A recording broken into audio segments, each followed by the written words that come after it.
Salam saudara yang dikasihi oleh Tuhan kita Yesus Kristus, kembali lagi dalam renungan kita hari ini, yaitu jujurlah terhadap Allah.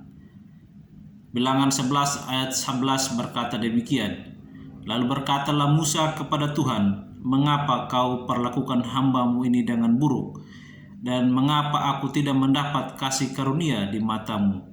Sehingga engkau membebankan kepadaku tanggung jawab atas seluruh bangsa ini. Saudara, ada sedikit kekecewaan yang dilontarkan Musa kepada Tuhannya, dan saya rasa kita sebagai manusia itu hal yang biasa saja, bahwa setiap orang, bahkan orang yang beriman kuat sekalipun seperti Musa, Abraham yang dipakai Tuhan secara luar biasa, mereka juga mengalami kekecewaan. Apakah itu kegagalan, duka cita, dan kehilangan orang yang mereka cintai.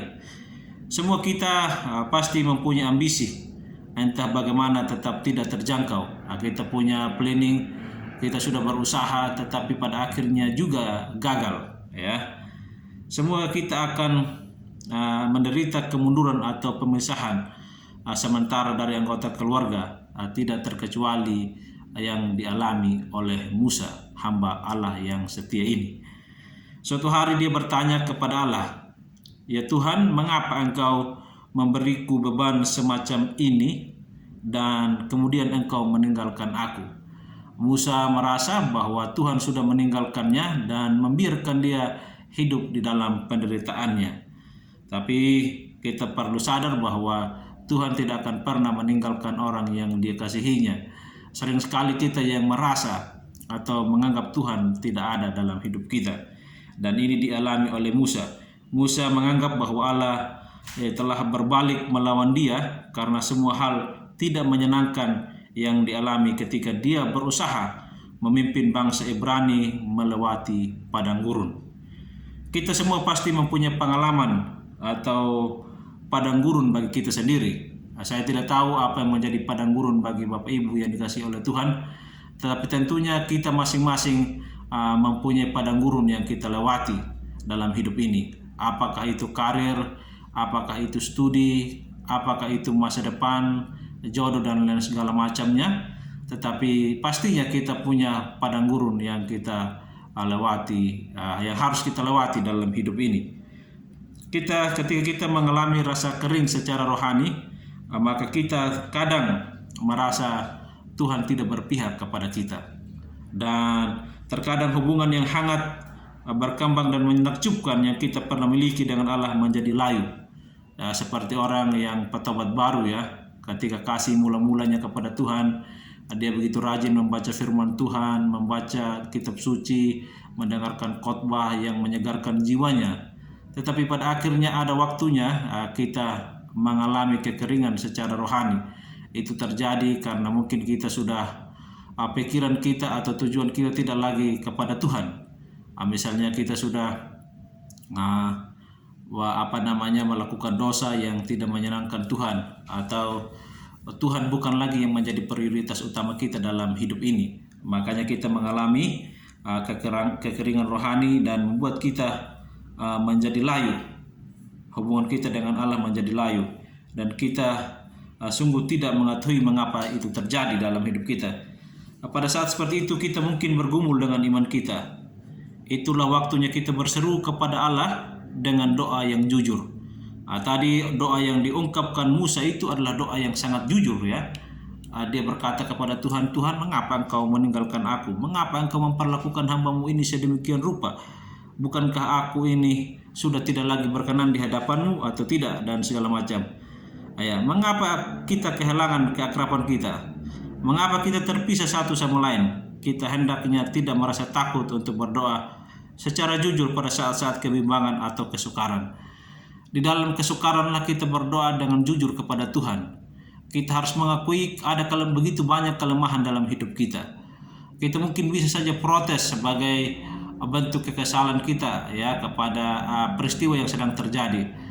Tetapi itulah yang kita ungkapkan kepada Tuhan dan utarakan kepada Tuhan, dan Tuhan akan menjamah kita lewat tutur kata kita, dan kita mengerti bahwa di balik semua itu Tuhan tidak pernah membiarkan kita.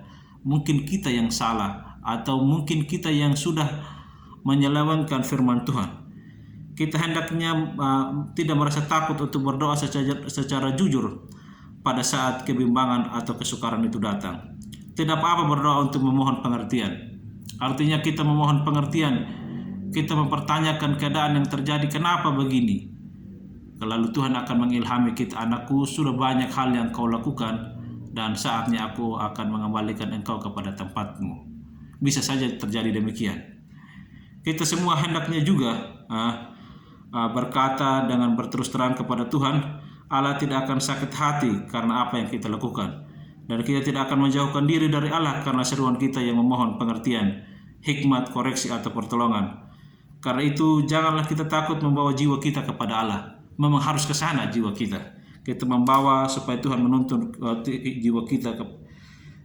Jika kita mempunyai keraguan tentang iman kita, tentang masa depan, atau tentang aspek lain dari kehidupan, baiklah kita menghadapi berbagai keraguan tersebut dan menyampaikan kepada Allah. Nyatakanlah segala keinginanmu di dalam doa dan penuh dengan ucapan syukur. Membawa semua problem hidup kita kepada Tuhan, itulah kunci terbaik yang harus kita lakukan. Sebuah jawaban akan datang kepada kita meskipun tidak selalu jawaban yang kita sukai. Di dalam hidup ini, di dalam Tuhan, semua ada jawabannya. Di dalam Tuhan tidak ada keraguan, meskipun jawaban yang kita minta mungkin tidak mengenakan kita, tetapi Tuhan akan memberikan kita sukacita, damai sejahtera. Karena itu bukan waktu yang tepat mungkin Tuhan kasih kita. Kalau hari ini mungkin saya meminta kekayaan kepada Tuhan, tapi hati saya belum siap untuk menerimanya, maka Tuhan tidak akan kasih. Karena takutnya nanti, atau ketika saya kaya dan menjadi sombong, dan saya lalu meremehkan Tuhan, dan itu membuat saya menjauh dari Tuhan, dan kasih karunia Tuhan tidak ada lagi bersamaku, kan itu juga repot. Atau Tuhan akan memberikan sebuah jawaban dari setiap apa yang kita minta apabila kita sudah siap menerimanya. Mari kita terus berkata jujur kepada Tuhan, ungkapkanlah keluh kesahmu kepada Tuhan, dan serahkanlah pergumulanmu kepada Tuhan. Bertanya kritis terhadap Tuhan tidak apa-apa, karena memang demikianlah kita diciptakan oleh Tuhan.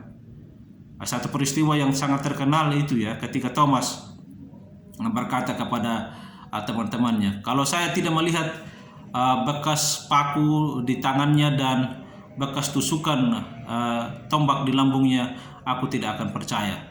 Apakah Tuhan marah kepada Thomas? Tidak. Tetapi Tuhan langsung menampakkan dirinya kepada Thomas dan memperlihatkan keadaannya. Dan pada akhirnya Thomas menjadi percaya.